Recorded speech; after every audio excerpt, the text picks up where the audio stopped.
कथंचित् भवति दृष्ट्यानकालः परिदेवितुम् इमं मुहूर्तं दुःखानां द्रक्ष्यस्यन्तम् अनिन्दिते।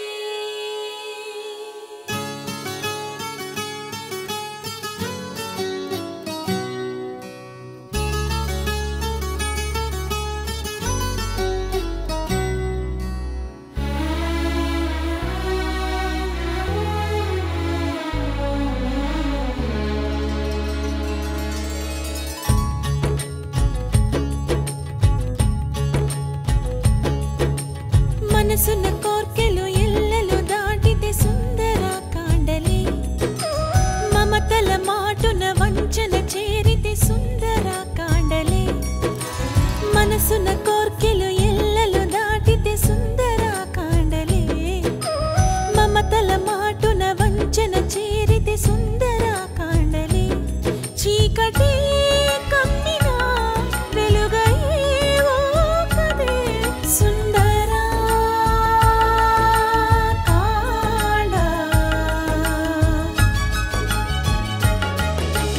మనసున కోర్కెలు ఎల్లలు దాటితే సుందర కాండలే మమతల మాటున వంచన చేరితే సుందర కాండలే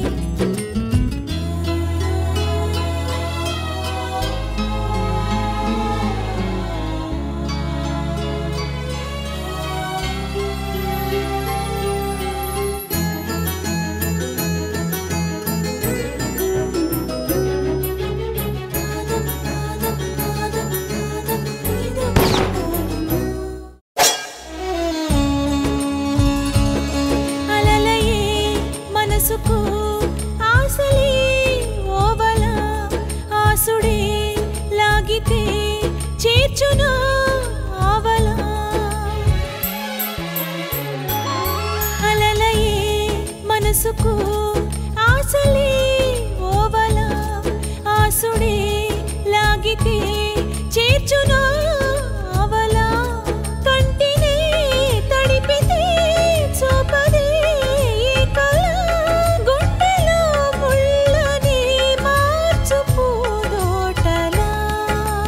మనసున కోర్కెలు ఎల్లలు దాటితే సుందర కాండలే మమతల మాటున వంచన చేరితే సుందర కాండలే చీకటే కమ్మినా వెలుగయ్యేవో కదే సుందర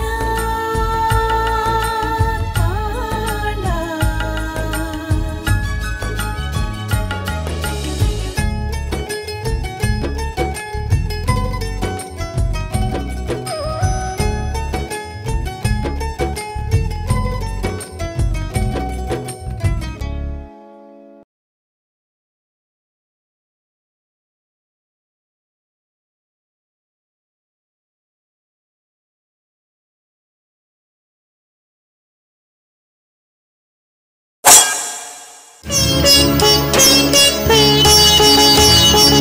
రాజు నవభారతం మన భారతం పుస్తకం వెతుకుతున్నానా ఇన్నాళ్ళకి దొరికింది.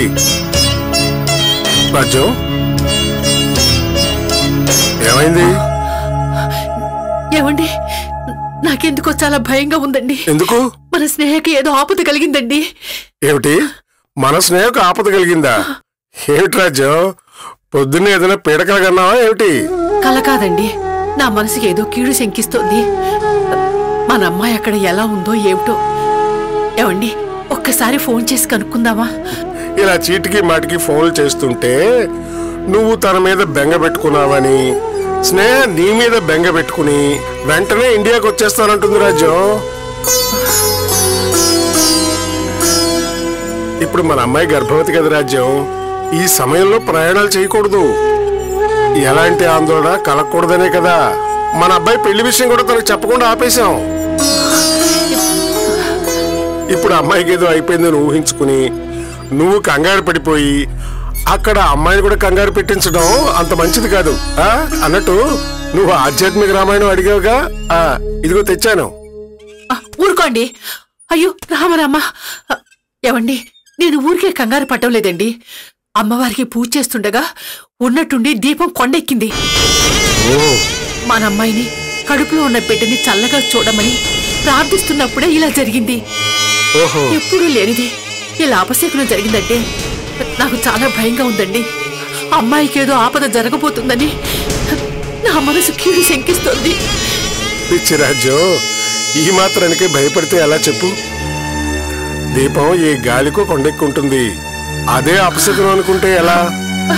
అయినా మాకెవరికి కలగని అనుమానాలు అపశకునాలు నీకెందుకు కలుగుతాయి చెప్పు? ఎప్పుడూ అమ్మాయి గురించి ఆలోచిస్తూ ఉంటావు గనక, బెంగ పెట్టుకున్నావు గనక అలా అనిపిస్తుంది. అనవసరంగా పిచ్చి పిచ్చి ఆలోచనలన్నీ మనసులో పెట్టుకుని నీ ఆరోగ్యం పాడు చేసుకుంటున్నావు. అయినా మన తాహతుకు మించి అమ్మాయికి పెళ్లి చేసి అమెరికా పంపించావంటే అమ్మాయి సంతోషంగా ఉండాలనేగా. నువ్వు అమ్మాయి మీద బెంగ పెట్టుకుని నీ ఆరోగ్యాన్ని నాశనం చేసుకుంటావా? అయినా నీ పిచ్చి కాకపోతే అక్కడ పువ్వుల్లో పెట్టి చూసుకునే భర్త అత్తమావులు ఉండగా మన అమ్మాయికి ఏం తక్కువ? మీరెంత చెప్పినా నా మనసు మాత్రం కుదుట పడ్డం లేదండి. ఇంతకు ముందు ఒకసారి ఇలాగే నా మనసు కీడు శంకిస్తోంది అన్నప్పుడు అప్పుడే కదా మన అమ్మాయిని టెర్రరిస్ట్ అని పోలీసులు అరెస్ట్ చేశారు. ఇప్పుడు కూడా అమ్మాయికి అలాంటిదేదో ఆపద కలిగే ఉంటుందండి. అదేనండి నా భయం. ఒక్కసారి నా కోసం ఫోన్ చేయండి. సరే, ఫోన్ చేస్తాను. కానీ ఫోన్లో అనవసరంగా ఏడుపులు పెడబొబ్బులు పెట్టకూడదు. అమ్మాయిని అనవసరంగా టెన్షన్ పెట్టకూడదు, సరేనా? సరే. పదా.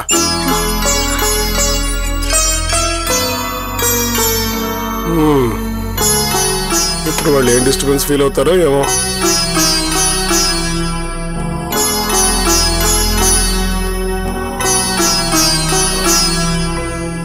రింగ్ వెళ్తోంది.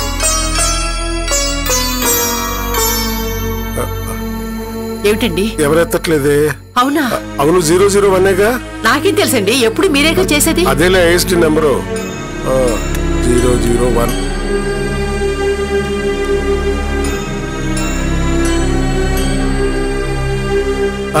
రింగ్ వెళ్తోంది.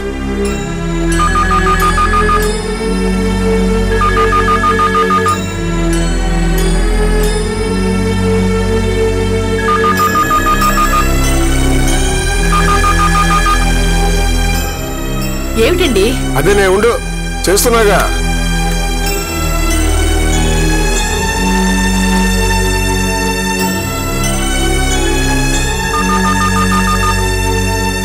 ఏంటి ఇన్నిసార్లు ట్రై చేసినా దొరకడం లేదా? ట్రై చేస్తున్నా కదా, ఎందుకు కంగారు పడతావు?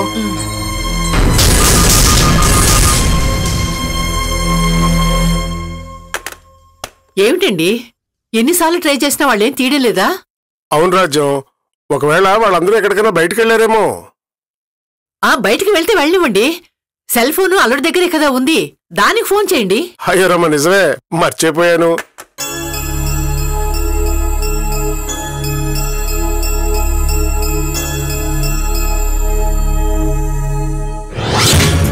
స్విచ్ ఆఫ్ లో ఉంది.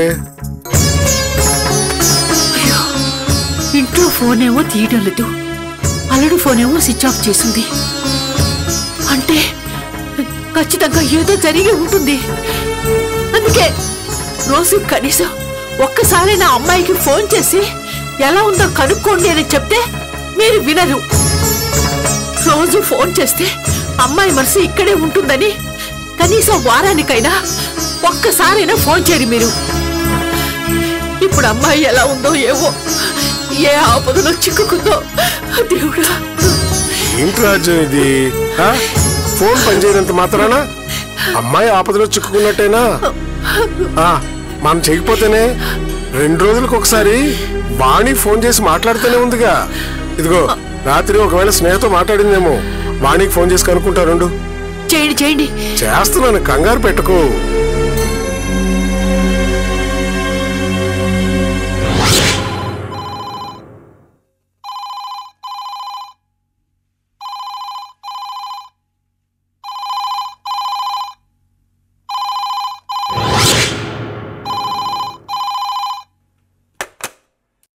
హలో అమ్మా వాణి, నేనమ్మా, నాన్ననే.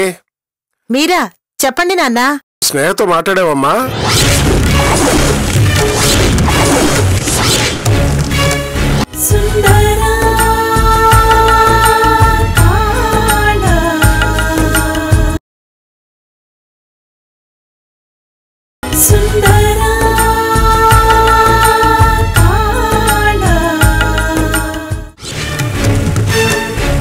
ఎప్పుడూ లేంది స్నేహతో మాట్లాడావని అడుగుతున్నారేమిటి? ఒకవేళ స్నేహకి అబార్షన్ అయిన విషయం తెలిసిందా? మాట్లాడవేంటమ్మా? స్నేహకేమన్నా ఫోన్ చేసావా? లేదు నాన్న, చేయలేదు. స్నేహకి ఫోన్ చేయొద్దని మీరే చెప్పారు కదా, అందుకని చేయలేదు. అదేంటమ్మా? అప్పుడంటే ఫోన్ చేసావనుకో, ఎక్కడ శ్రీకాంత్ పెళ్లి విషయం స్నేహకి చెప్తావేమోనని ఫోన్ చేయొద్దని చెప్పాను గాని అసలు ఫోనే చేయొద్దని చెప్పానా? శ్రీకాంత్ పెళ్లి అయిపోయినాకైనా నువ్వు ఫోన్ చేసి ఉండాల్సింది కదా. మేము ఫోన్ ట్రై చేస్తుంటేనేమో అసలు అందట్లేదు, పైగా అల్లుడు సెల్ కూడా ఆఫ్ చేస్తుంది. స్నేహ ఎలాగుందోనని మీ అమ్మ ఒకటే కంగారు పడిపోతుందమ్మా. ఈ మాత్రానికే కంగారు పడిపోతే ఎలా నాన్నా? బయటికి ఎక్కడికన్నా వెళ్ళుంటారు, ఇంకొద్దిసేపట్లో వచ్చేస్తారేమో. నేను ఫోన్ చేసి స్నేహతో మాట్లాడి మీకు ఫోన్ చేయమని చెప్తాను. అలాగేనమ్మా, వెంటనే ఫోన్ చేయి. అలాగే నాన్నా. వాణి ఏం చెప్పిందండి? వాణి కూడా ఈ మధ్య ఫోన్ చేయలేదట. అయినా నువ్వు అనవసరంగా కంగారు పడుతున్నావు గాని స్నేహ వాళ్ళు ఎక్కడికో బయటకు వెళ్ళుంటారు. ఇదిగో ఇంకాసేపట్లో వస్తారని వాణి కూడా చెప్తోంది. స్నేహ ఇంటికొచ్చి ఫోన్ తీసేంత వరకు వాణి ఫోన్ చేస్తూనే ఉంటుంది. స్నేహతో మాట్లాడాక వాణిని ఫోన్ చేయమని చెప్పాను. కాసేపు ఓపిక పట్టు, స్నేహ దగ్గర నుంచి తప్పకుండా ఫోన్ వస్తుంది.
ఎంతసేపటి నుంచి ప్రయత్నిస్తున్నా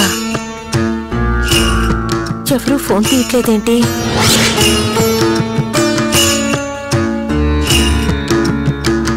అజయ్ ఫోన్ కూడా స్విచ్ ఆఫ్ చేసింది. పోనీ ఒకవేళ బయటికి వెళ్లారే అనుకుందాం. అజయ్ ఫోన్లో ఛార్జింగ్ అయిపోయిందే అనుకుందాం. కానీ ఇక్కడ పగలైతే అక్కడ రాత్రి కదా. ఒకవేళ బయటికి వెళ్ళినా ఇంత రాత్రి వరకు ఇంటికి రాకుండా ఉంటారా? ఏం జరుగుతుంది? ఎందుకు ఫోన్ లిఫ్ట్ చేయడం లేదు?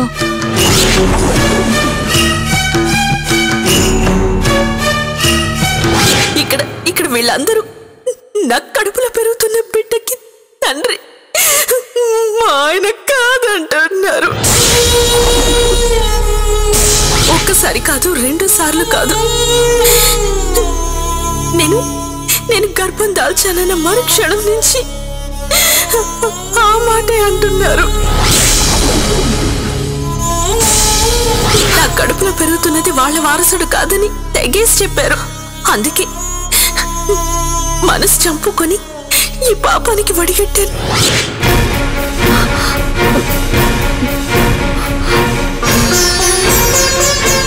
అసలు వాళ్ళెవరూ మంచివాళ్ళు కాదు. స్నేహకి అబార్షన్ కూడా చేయించారు. ఇప్పుడు వాళ్ళు స్నేహకి ఏదైనా ఆపద తలపెట్టలేదు కదా.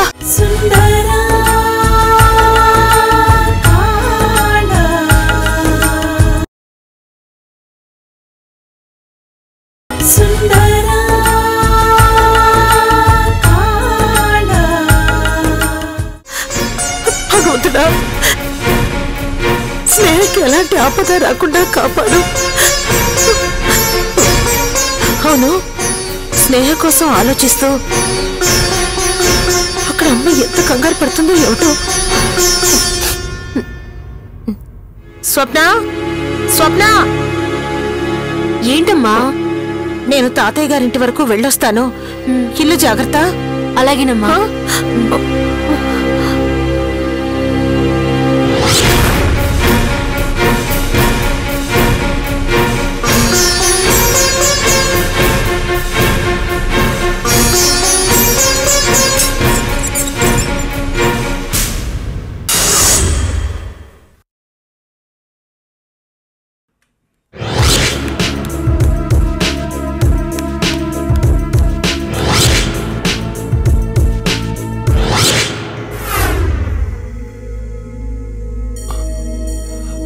భాను, ఈవినింగ్ నుంచి ఎవరూ కనిపించడం లేదు. అందరూ ఎక్కడికి వెళ్ళిపోయారు? నాకు చాలా టెన్షన్ గా ఉంది. ఇప్పుడు నన్నేం అడగదు సంజయ్. టెన్షన్ ఎందుకు భాను? చిన్న దెబ్బే కదా, తగ్గిపోతుందిలే. ఇప్పుడు నీకు తగిలిన దెబ్బ గురించి ఎవరు టెన్షన్ పడ్డారు? ఆ తగిలిన దెబ్బేదో కొంచెం గట్టిగా తగిలి ఉంటే ఒక మూల పడి ఉండేవాడివి. నీ వల్ల ఫ్యూచర్లో ఎలాంటి ప్రాబ్లమ్స్ వచ్చుండేవి కావు. This is too much Bhanu. ఇప్పుడు నేనేం చేశానని నా వల్ల ప్రాబ్లమ్స్ వస్తున్నాయంటున్నావు? ఏం చేసావా? ఇప్పుడు వరకు చేసింది సరిపోలేదా? ఆ రమణిని గొలుసులతో కట్టి గదిలో పడేస్తే దాని మానాన్ని దాన్ని ఉండనివ్వకుండా రోజు వెళ్ళి దాన్ని టార్చర్ చేశావు. 4 గోడల మధ్యలో పట్టుకుని కొడితే పిల్లి కూడా తిరగపడుతుంది. మరి ఆడపిల్ల ఊరుకుంటుందా? నీ తల పగలు కొట్టింది, అంతటితో ఊరుకుందా? స్నేహతో కలిసి స్టీఫెన్ని కొట్టి ఇంటి నుంచి పారిపోవడానికి ప్రయత్నించింది. అయితే స్నేహ, రమణి ఎస్కేప్ అయ్యారా? తప్పించుకుని ఉంటే మనం ఇప్పుడు హాస్పిటల్లో ఉండేవాళ్ళం కాదు, ఊసలు లెక్క పెడుతూ ఉండేవాళ్ళం. సరే, ఇంతకీ ఇప్పుడు ఏం చేశావు? చంపేశాను. చంపేశావా? ఎవరిని? మెల్లగా. హాస్పిటల్ మొత్తం వినిపించేట్టుగా అరుస్తున్నావు. ఎవరిని చంపావు? రమణిని. నిన్ను కొట్టడమే కాకుండా స్టీఫెన్ని కూడా కొట్టి పారిపోవడానికి ప్రయత్నించింది. నేను 4 దెబ్బలేశాను, అంతే, చచ్చింది. మరి స్నేహనేం చేశావు? స్నేహకి కూడా మన గురించిన నిజం తెలిసిపోయింది కదా? ఇప్పుడు కాదు, ఎప్పుడో తెలిసిపోయింది. కానీ దానికి తెలిసిన విషయం మనకి తెలుసు అన్న సంగతి దానికి తెలీదు. అందుకే ఏమి తెలియనట్టు మన దగ్గర నటిస్తోంది. ఎన్నాళ్ళని నటిస్తుంది? రమణి నువ్వు చంపేవన్న విషయం తనకి తెలిస్తే ఊరుకుంటుందా? పోలీస్ కంప్లైంట్ ఇచ్చి మనల్ని అరెస్ట్ చేయిస్తుంది. రమణి చనిపోయిన సంగతి స్నేహకి తెలీదు. స్టీఫెన్ రమణి బాడీని తీసుకుని వెళ్ళిపోయాడు. ఎప్పట్లాగే మనం లేనప్పుడు రమణి కోసం ఆ గది ఓపెన్ చేస్తుంది. రమణి కనిపించకపోయేసరికి మనం వేరే చోట షిఫ్ట్ చేశామని అనుకుంటుంది, కానీ చంపి ఉంటామని అనుకోదు. నువ్వెన్నైనా చెప్పు బాను, మన గురించి నిజం తెలిసాక స్నేహం మన మధ్యలో ఉండడం అంత సేఫ్ కాదు. తెలిసి పావుని ఇంట్లో ఉంచుకున్నట్టు అవుతుంది. ఏదో ఒకటి చెయ్యాలి బాను. అజయ్ వచ్చాక అందరం కలిసి ఏం చెయ్యాలో ఆలోచిద్దాం. ఇంతకీ అజయ్ ఎక్కడ? Where is Ajay?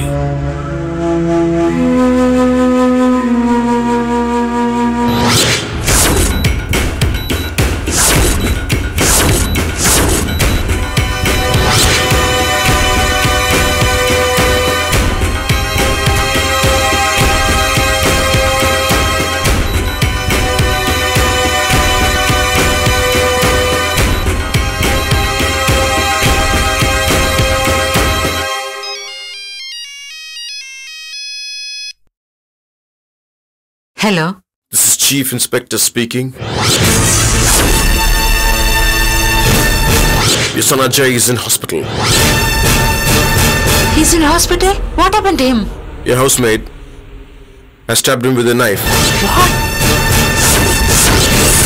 Where is he now? He's in Save Life Hospital. Okay. ఏమైంది బాను? అజయ్ హాస్పిటల్లో ఉన్నాడంట. పని మనిషి కత్తితో పొడిచిందంట. పని మనిష? మన ఇంట్లో పని మనిషి ఎక్కడుంది?